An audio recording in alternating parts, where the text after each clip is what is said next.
講到長崎，可能好多人第一時間會聯想起喺日本閉關鎖國嘅時期，呢度係全國唯一仲開放對外貿易嘅地方。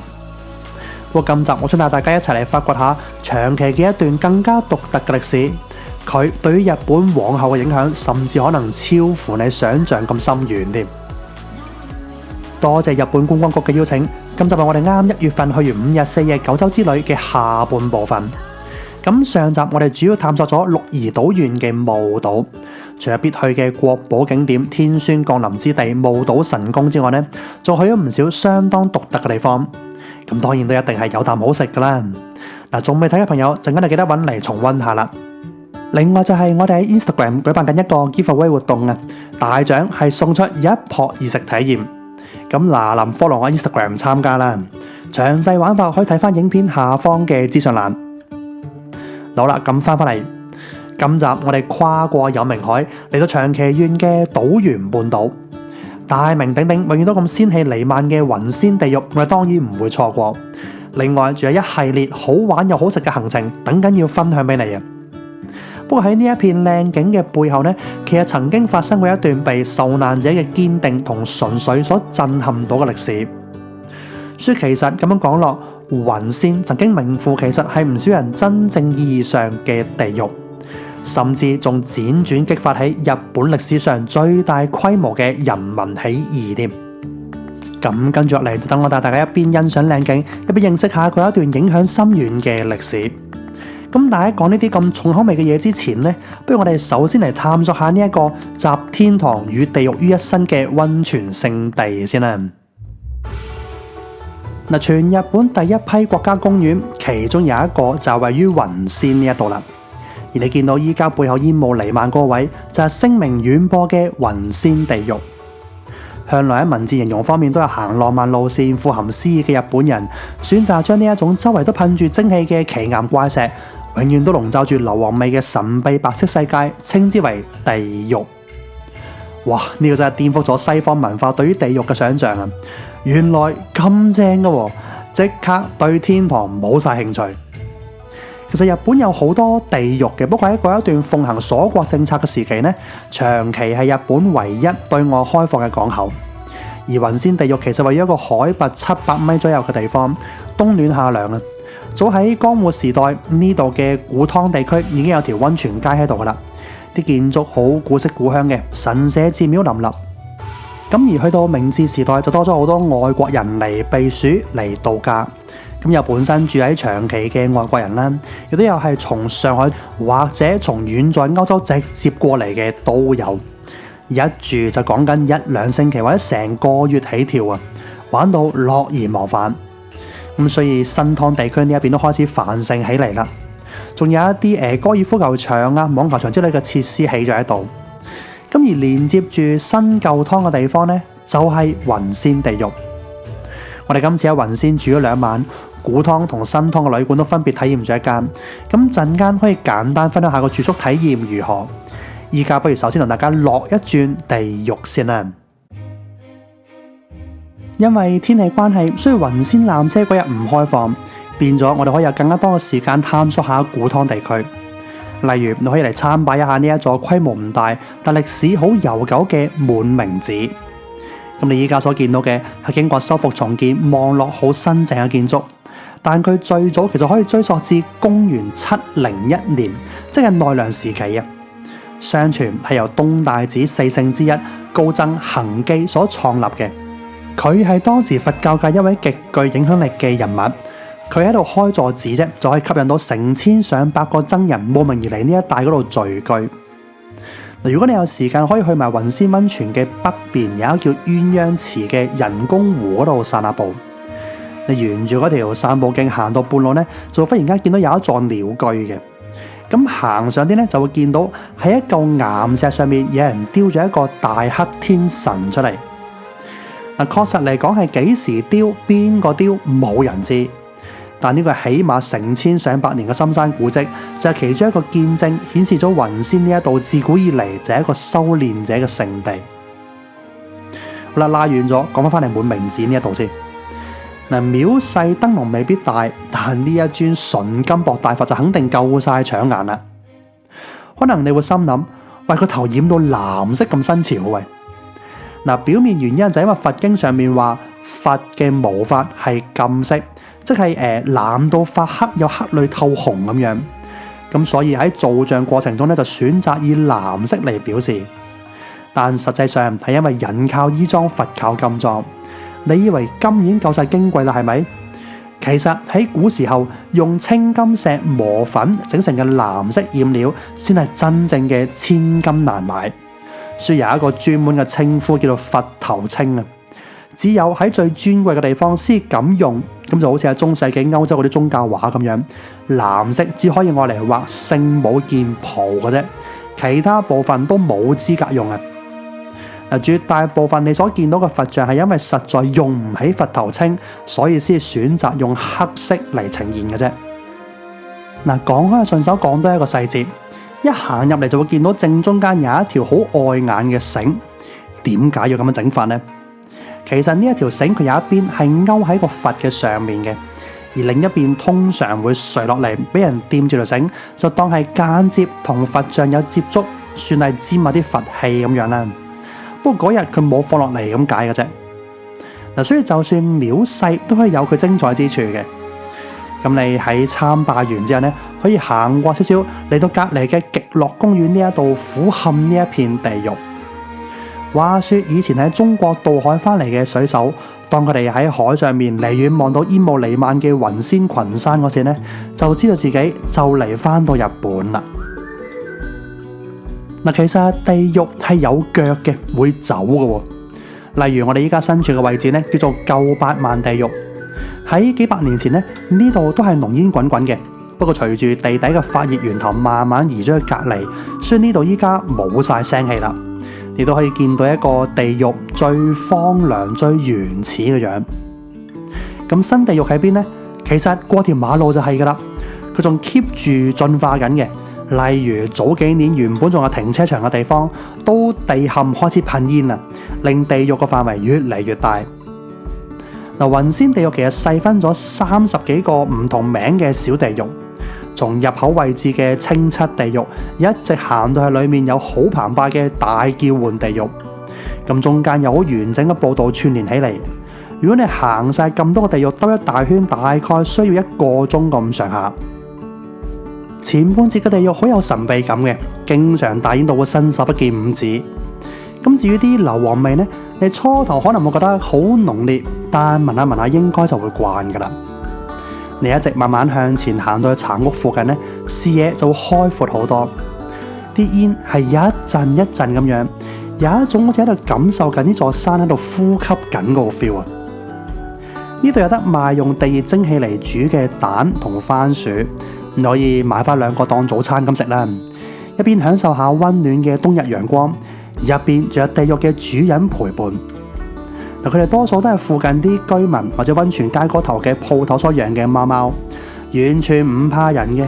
一時呢會靜雞雞跟喺你隔離嗰度散步，一時成個大爺咁攤喺你面前曬太陽。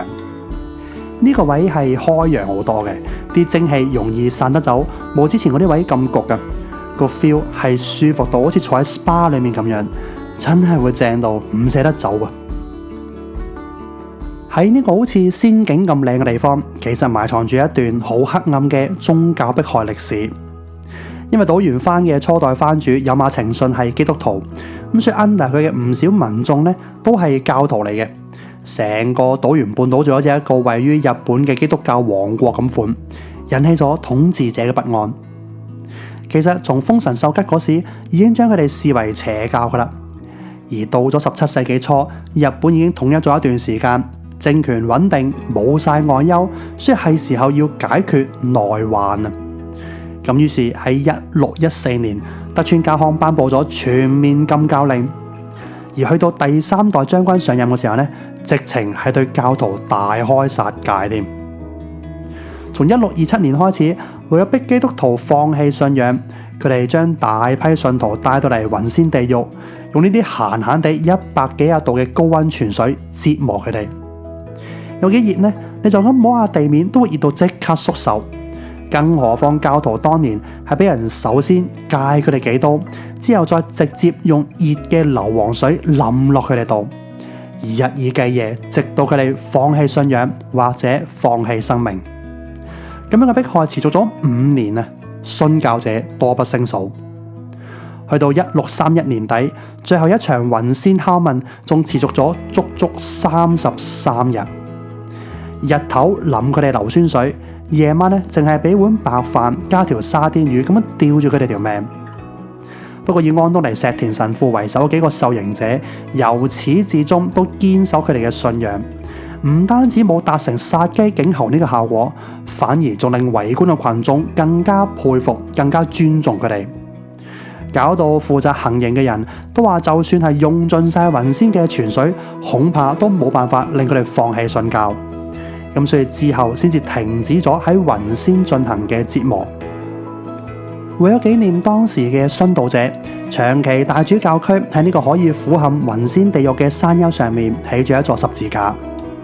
咁除此之外，其實呢度有唔少地獄都係以殉道者嚟命名嘅，例如清七地獄等等。咁如果你想話了解多啲呢一段慘絕人寰嘅歷史呢，你仲可以去島原城深入認識一下，因為幕府對基督教嘅迫害而引發起日本歷史上最大規模嘅人民起義島原之亂嘅前因後果。島原位於長崎縣東南面嘅島原半島，係雲仙岳火山噴發形成嘅地區。眼前呢一座氣勢宏偉嘅島原城呢，就係最具代表性嘅景點啦。樓高5層嘅天守閣，採用安土桃山時代嘅築城風格。佢喺明治維新時期因為廢城令而俾人拆咗。你依家所見到嘅係1964年重建而成嘅版本。去到5樓嘅觀景台呢，可以俯瞰島原嘅街景，仲可以近距離望到有啲壓迫感嘅雲仙岳。關於宗教迫害同島原之亂嘅展品呢，集中喺1樓嗰度。例如你可以見到嗰時為咗分辨出啲人係咪教徒，佢哋會逼你去踩基督或者踩聖母。如果你曾經係教徒嘅話呢，佢就會逼你每年都要踩一次，確認你的確已經背棄咗你嘅主。另外仲要逼全國每一個日本人都必須要申請咁樣一張由寺廟頒發嘅證書，去確認你唔係基督徒。種種迫害加埋新藩主苛徵重稅，逼到啲人走投無路啊，橫死掂死不如反抗。於是爆發咗全盛時期有37000人響應，日本史上規模最大嘅農民起義。不過可惜日本當時冇乜其他內憂外患，所以幕府可以集中火力，調動咗超過12萬人嘅軍隊包圍住佢哋，大石砸死蟹，將佢哋一個不留趕盡殺絕。而之後幕府嘅政策都變得更加保守，更加抗拒外國勢力。就算喺一個咁樣嘅時代背景之下，啲隱藏教徒依然唔肯放棄啊，只係換成一個更加隱蔽嘅方式去守住心底裏嘅嗰一份信仰。例如佢哋將聖母同聖子包裝成送子觀音嘅形式，喺外人眼中佢哋拜緊觀音祈求添丁嘅啫。但佢哋自己心裏面知道，佢哋用一個好婉轉嘅方式去敬拜緊聖母同耶穌。呢一段咁可歌可泣嘅歷史，其實喺2016年就由馬田史高西斯將佢拍成一套電影《Silence》沉默，好沉重嘅一套戲，但拍得超級好。有機會嘅話，你可以揾嚟睇下，睇完再過嚟落地獄，你嘅感觸會更加深。好啦，咁壓抑嘅歷史，我哋就睇到嚟呢一度啦。驚大家頂唔住啊，所以有好多細節位我都係輕輕帶過就算啦。有興趣嘅朋友，尤其係虔誠嘅教徒，如果你離開九州玩嘅話呢，真係好值得過嚟島原半島親身感受下嗰一份歷史同信仰嘅重量。咁我就唔講咁多啦，不如依家帶大家嚟感受一下島原作為水之都嘅嗰一面啦。話說喺呢一帶都係湧泉特別豐富嘅區域。聽講只要向下挖半米啫，就可以湧出清澈嘅泉水，清到一個地步係周街都會見到錦鯉啊，成為島原其中一個最大嘅賣點。一場嚟到，你可以體驗下親手整當地嘅名物韓湯圓嘅滋味。呢間湧水館係有成100年歷史嘅昭和時期建築，依家被活化成一間好別緻嘅 cafe， 但仲好保留到嗰一份傳承1世紀嘅韻味。有個細節位你可以留意下就係呢度嘅玻璃呢，因為嗰時嘅工藝做唔到一大片好平滑嘅玻璃，所以當你細心啲睇就會發覺佢好似有好多節咁款。呢塊係當年嘅原裝玻璃嚟嘅，雖然望落平平無奇，但歷史嘅細節就收埋咗喺裏面。韓湯丸係島原嘅名產啊！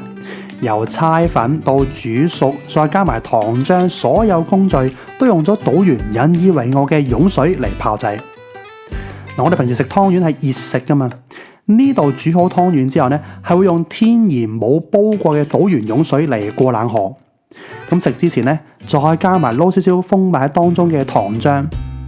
咁韓湯圓入口冰涼嘅，佢軟糯油韌嘅口感，越嚼越會慢慢咁散發出溫和嘅甜味。係簡簡單單食落好清潤舒服嘅一道小食，個製作過程一啲都唔複雜嘅，小朋友都可以輕鬆掌握到。如果你中意呢一種可以親自落手做又簡單又易滿足嘅行程呢，咁除咗整嘢食之外，亦都可以試下參加當地嘅紮染工作坊。店主將一間有成120年歷史、明治時期嘅古屋活化成一間溫馨嘅手作店鋪仔，賣嘅嘢都好多元化嘅。除咗有紮染工藝各種產品之外呢，仲有好多佢哋自己整嘅首飾、擺設、裝飾品等等，連小食都有埋啊！係一檔好有溫度嘅小本生意。嗱，紮染嘅原理我諗大家都唔陌生噶啦。除咗可以借助各種唔同形態嘅生活雜物嚟塑造圖案之外呢，其實簡單起嚟就咁打個結都可以染出幾靚嘅 pattern， 算係可以盡情發揮你嘅創作小天地。有太多小細節都可以改變，可以影響到最終製成品個模樣啊！連打個結係鬆啲定係緊啲，效果都可以好唔同。對於新手嚟講，理想與現實之間存在太多變數，而正正就係呢一種不確定性，先造就咗紮染工作品嗰種獨一無二嘅靚。體驗紮染可以領略到嗰種無添加嘅大自然美學。而如果你想將同樣純粹嘅大自然食落肚嘅話呢，喺附近都有一間其貌不揚嘅職人小店可以滿足到你。我哋而家其實嚟到島原半島嘅西邊長崎縣雲仙市嘅小濱，呢度以全日本最熱嘅溫泉而聞名啊，溫度可以高達105度。佢每日湧出嚟嘅泉水有成15000噸，咁所以好誇張嘅。呢度大街小巷處處都煙霧彌漫。而我哋今餐要食嘅呢，就係呢一間座位唔多，只有主廚自己一腳踢嘅小店 Beard。 我中意呢一種零距離嘅席前用餐體驗啊！佢唔同壽司吧台，只係將預先處理好嘅食材喺你面前組裝喺一齊。你坐喺呢一度呢，你可以見證到成餐飯洗、切、醃、煮、擺台嘅全部過程，係更加赤裸、更加直接嘅 Chef's Table。原村主廚嘅英文好好，聽口音明顯喺外國有生活過一排嘅。佢一路住呢，一路有簡單介紹下佢喺度開鋪嗰個心路歷程啊。話說佢原本喺東京開餐廳嘅，咁為咗揾理想嘅食材呢，佢周圍食周圍揾，直到喺雲仙食到令佢一試難忘嘅蔬果，亦都認識咗種出咁高質農作物嘅農夫啊。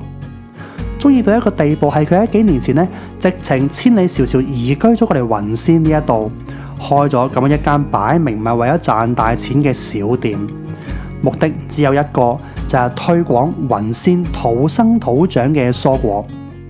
咁所以今餐飯一路食呢，佢一路介紹自己點解會揀呢一種食材，佢有咩賣點，打算點樣處理等等，係一餐好有誠意，可以學到好多嘢嘅omakase。就算喺咁一間名不見經傳嘅小店裏面，但原村先生嘅手勢真係遮都遮唔住啊！佢嘅刀工，佢對火候嘅掌握，對汁醬配搭嘅選擇，仲有兼顧各種口感層次嘅烹調手法，都顯露出佢係一個全能嘅廚師。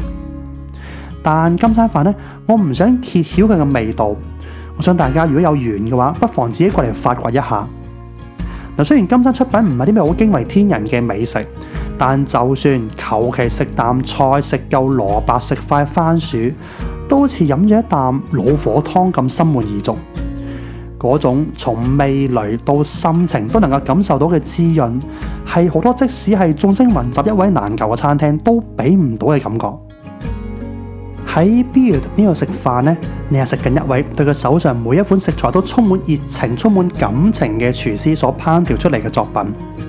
佢係發自內心同佢分享佢嘅故事，分享自己點解要咁煮，可以呈現出佢點樣嘅特色。即係例如佢會根據唔同大羹嘅特性，會有唔同嘅切法、唔同嘅煮法，跟住又會分享同咩配搭喺一齊會零舍夾等等。佢講嘢帶有一種好平和嘅氣場，有一種洗盡鉛華之後嗰種見慣世面但甘於平靜嘅自信。所以聽佢講嘢係好舒服嘅，睇佢煮嘢係好療癒嘅。佢透過自己嘅身體力行話俾大家知，雲仙呢一片風土所孕育出嚟嘅食材可以有幾大嘅潛力。佢唔過分賣弄嘅粗菜細做，已經凸顯出鮮明嘅層次，好飽滿嘅味道。就連通常都係主角嘅海鮮，都會被蓋過晒風頭啊，淪為配角，真係好有驚喜。可以咁講，Beard 係我近呢一兩年食過極少數嘅其中一餐，值得我之後會再安排多一次雲仙之旅，淨係為咗專門嚟食多一次嘅咁樣一間餐廳啊！所以佢喺我心裏面已經擲咗星噶啦。希望元川先生長做長有，佢嘅手藝係值得被更多人發掘同欣賞。好啦，我哋最後翻嚟雲仙，分別簡單講下古湯同新湯，我哋各自住咗一間嘅溫泉旅館，大概係點嘅樣。先嚟睇下位於溫泉街中心地帶嘅老字號雲仙天空飯店啦。不論交通定係買嘢都好方便嘅，一落樓乜都有，而且由呢一度行去地獄，轉個彎行2分鐘就到噶啦，好近嘅啫。咁呢間酒店嘅公家設施呢，你要睇得出係有啲歲月痕跡嘅。不過勝在佢啲房有翻新過。我哋1月份嚟係淡季啦，仲有得執雞可以升級咗嚟呢一間住到5個人嘅家庭房添。裝修簡約而唔單調，佢有一啲細節位可以顯露出佢嘅設計心思，有歷史但風格又唔會太古板，好啱我心水。更加正嘅係呢個採用100% 完全掛流，即係溫泉水從源頭湧出嚟之後，直接注入浴池啊，唔再重複使用。流出嚟嘅水之後係會直接排走噶啦，唔會經過循環過濾嘅。咁樣可以保持到溫泉水最新鮮、最天然嘅成分。遇啱嗰時唔係好多人，真係浸到爽到不得了。晚餐咧，你可以試下呢度島原嘅名物巨雜煮。咁相傳係源於嗰一場最大規模嘅人民起義島原之亂。原本咧就為咗喺艱難嘅環境之下可以補充到大量體力而設計嘅。咁依家唔使打仗啊嘛，可以食好啲，但仲保留住最初嗰一種乜都有嘅大雜燴形式，係日本傳統雜煮當中用料最豐盛嘅一種鄉土料理，食極都仲有嘅，真係好正。今日睇埋另一間啦，位於新湯嘅福田屋，佢都係有住50幾年歷史嘅老字號，不過喺最近2023年先至啱啱翻新完嘅啫。你一行入大門口，就可以感受到呢一間旅館處處流露出嘅奢華氣息。佢分咗有本館同埋2017年先啱開幕嘅別館。咁至於本館呢一邊啦，都有配咗私人露天溫泉嘅高級和室，或者我哋住嘅呢一種基本房型啊，有得瞓床嘅現代和室。咁話就話基本啫，面積都寬敞嘅。雖然距離地獄嗰邊遠啲，但視野相當開揚，而且有得直接離遠望住個地獄，景觀唔錯嘅。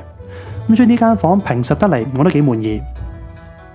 溫泉方面選擇都多嘅，酒店一共有2個大浴場同2個露天風呂，男女湯每日都會對調，唔怕冇機會試勻所有溫泉。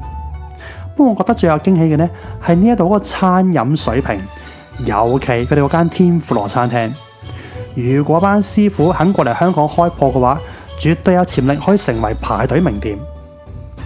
首先要讚嘅係佢哋識得點樣勾起客人嘅興趣。天婦羅口感嘅秘訣就係要飲凍嘅漿放落熱嘅油嗰度炸，溫差要夠大，外衣先夠酥脆。咁一般啲師傅咪就咁用冰水嚟開粉啫嘛，所以用一大兜冰嚟鎮住佢。呢度識玩啊，開粉漿都能夠開到好似地獄咁大煙，令通常都好一成不變嘅天婦羅拖翻少少表演嘅成分喺當中。話雖如此，但如果講到味道同火候，佢哋一樣都係穩打穩紮嘅。一啲考牌菜式全部處理得恰到好處。其實呢餐天婦羅同啱食嗰間 Build 一樣啦，都係以蔬果為主要食材，烹調手法都係以突出佢嘅原味為首要目標。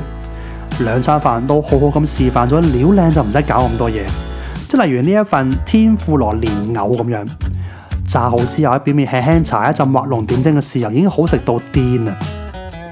有例如白子天婦羅，佢係配酒曲，呢個可以話係打開咗另一層嘅味蕾體驗。就算我老婆平時好唔中意白子嗰陣味，今次都食到舐舐脷。嗱，你唔好先入為主，覺得天婦羅係一樣好單調嘅嘢，淨係識由頭炸到尾。其實好嘅師傅係可以拎出千變萬化嘅配搭組合，去提升成餐飯嘅味道複雜層次。例如呢一份章魚天婦羅咁樣，配酸汁啫喱，加一小截章魚刺身喺面，俾你體驗到佢生同熟嘅時候各具特色嘅煙韌口感。嘅下低仲埋住幾款輕輕醃過嘅水果嚟化解嗰份油膩。又例如呢一份龍蝦天婦羅，配合用龍蝦高湯炮製嘅茶碗蒸，真係食唔定口。又或者炸星鰻，佢係連骨一齊上，用甘香薄脆嘅骨配柔滑香綿嘅肉，一魚二食，各有各滋味。